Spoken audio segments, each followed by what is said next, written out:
Let me take you on a little journey. I remember being a busy mom, like so many of you, and by the way, it doesn't change. The busyness just changes, but you're always busy when you're a mom. Can I get an amen? Type an amen in the comments. Listen, so I remember being in my minivan. Yes, the minivan days. Being in the minivan with like a car full of kids. It was super duper crazy late. Like we were way past dinner.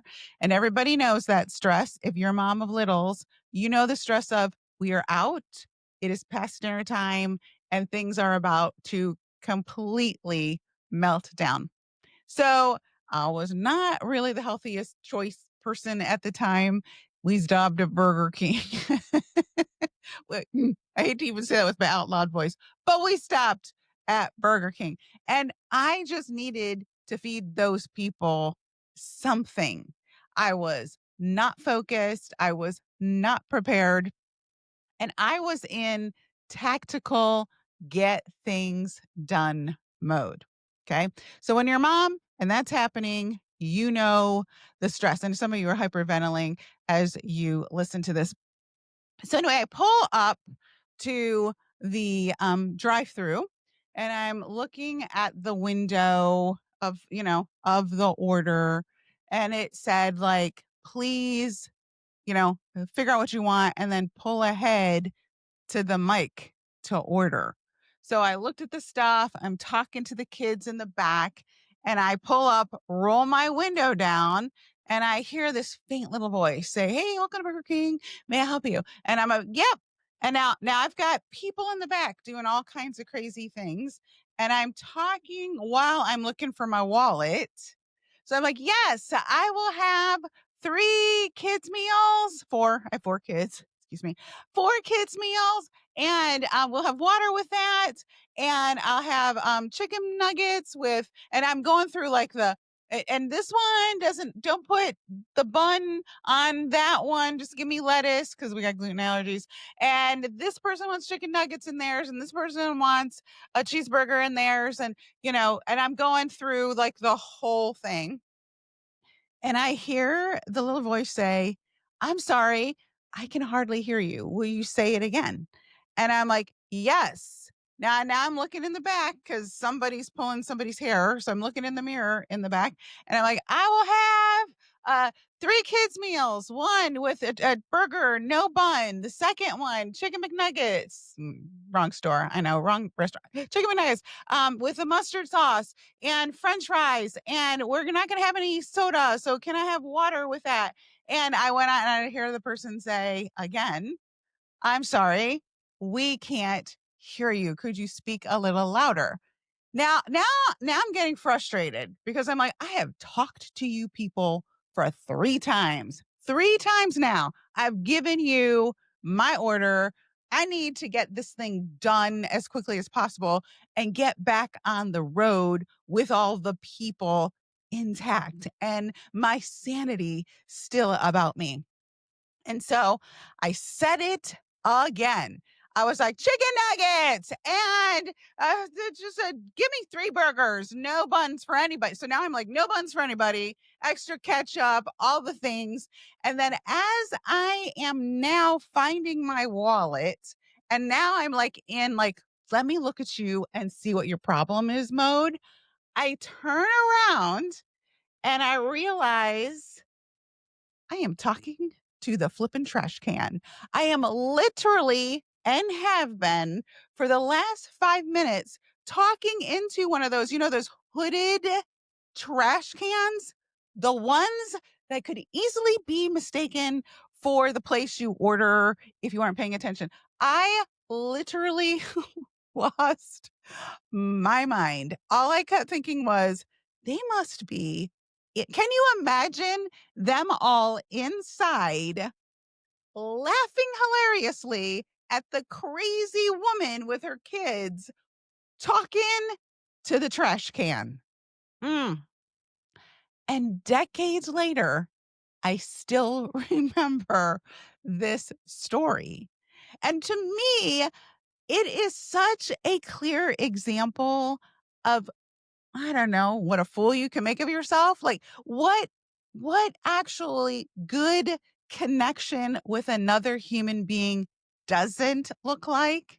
Like, it is the epitome of, "Hey, here's not to behave. Here's how not to behave when it comes to treating people important. Here's how not to behave when you really need to communicate and connect and you are just not even in the right frame of mind." So, I want to take you through a really quick discussion, 4 things that you need to be paying attention to if you want to, and you do, master connecting with people. Customer connections matter so much more than they ever have before. It's not even an option, y'all. It's the entire game. People are tired, they're overloaded, and their trust levels are at like an all time low. So if you can learn, and you can, to connect really well, really authentically, you will rise above the noise. You will become a refreshing voice that feels safe and steady. You will help people let their guards down. They will 100% buy more, connect with you, stay longer, and they're going to refer their friends. Okay, so step number 1, right out of the gate, pay attention. Say that out loud. Pay attention, like all the attention. Give them all the attention until there's no more attention to be given. Pay pay attention. And I'm telling you this because so many of us have learned how to multitask. Mm, I'm going to say it again. We've learned how to multitask. So, like, we're doing laundry and we're on the phone. We're driving the kids or driving to work and we're talking on our phone. We aren't even at the park, honestly, with our children because we are on our phone. Or we are somewhere with someone, but I'm not really paying attention because I need you to just buy the thing. I am already thinking about what's going to happen if you don't buy. So you got to be dedicated to paying attention. There is no way, there's just no way, y'all, none, to be connected to someone when you're not giving them all the attention.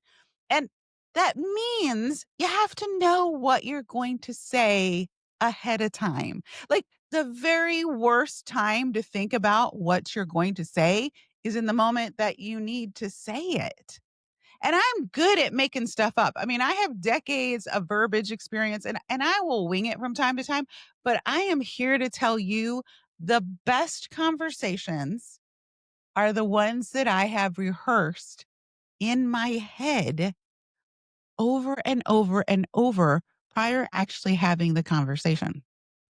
Okay, number 2 is start with a story that they can relate to. So a lot of times we show up and we're like, "Well, I don't know what to say." And I'm like, "Okay, well then start with a story that they can relate to." And here's the secret. So if you're not paying attention, because this is the secret to storytelling, tell a story that addresses a problem related to a self limiting belief. You see, a lot of times people tell stories and they have nothing to actually do with the person or the situation. You want to think about the people that you're talking to. If you've ever studied story brand, and I really do recommend that, the way that it works is it's stories. Stories are characters with a problem that they're ready to do something about. There's that caveat. I think I added that, but it's true. A person, a character with a problem that they're ready to do something about, and they meet a guide with an action plan and they turn it around. And to do this, you just got to know who you're talking to. You got to know who your people are. You got to understand their problems and their fears. Yes, savvy sellers. My sales confidence, mamas, I am telling you, you have to do this work so that when you show up, you don't sound pushy or spammy. You actually sound like you know what they're experiencing and how to connect with them. And this is why it is so hard to just take advice from anyone and just follow it rotely. Because if you don't know how to make it your own, if you don't know how to dissect it, you're going to sound weird because one, it doesn't resonate with your audience, and two, it doesn't sound like you. Sally may be working with midlife women who are like premenopausal. She's going to have to say different things and talk a different way. Are you picking up what I'm laying down? So let me just take you through a couple of very quick exercises here. So the problem, the solution, the guide, right? So I might start by telling a story, maybe on social media, maybe when I'm talking to someone who says, hey, I want to know a little bit more about what you do. It's like, hey, tell the story of that skeptical, overworked corporate mom who's now a raving fan. Skeptical, overworked corporate mom who became a raving fan by working with you. See, those things create mental image pictures in people's minds and it makes them feel something in their heart. But it takes a little practice. Get your story, record it on your phone, tell it to a friend, do it over and over. I will tell you my secret sauce. My secret recipe to any presentation is to say it out loud 3 times, 3 times, 3 times out loud. Most people won't put in the work. I remember when I was in charge of big corporate events and we would have speakers come and we would have some people get to the stage and I was like, did you practice this out loud 3 times? And like nobody wanted to do it. They're like, I just want to look at the notes and I'm just going to talk. And I'm like, oh, here's the problem with that. Here's the problem with that. If you're always thinking about what you need to say, you aren't really paying attention. It is so much easier to connect with your audience, whether it's one-on-one, whether it's social media, whether it's tens of thousands of people at a live corporate event. It is so much easier to throw yourself out there to create connection when you know what you're going to say. Step number 3, stop trying to impress people like that. Oh, boop, done. We are done. Your credentials matter. They do. But can I tell you, that doesn't create connection. Connection comes from authenticity and honesty. Honesty. Your audience wants to hear the real stuff from your journey. They don't want to just see the highlight reel and the polished parts of your life. There's so many people out there that tell their after story more than their before story. Do you know what people in the quicksand want to hear? They don't want to hear how you're on the bank and having a party because you escaped the quicksand. They want to hear how you know what it feels like to be sinking in the quicksand. And I do. You want them to know that you know. You want to have them feel seen where they are suffering in the quicksand. So don't worry about like, oh, I need to look like I got it all together and I need to look like I'm making a gazillion dollars. Remember we talked about trust at the beginning? Nobody really believes that anyway. Hear me when I say this. Credibility lands best inside real human moments. It's not in your degrees. It's not in what you've accomplished. It's in those real human moments.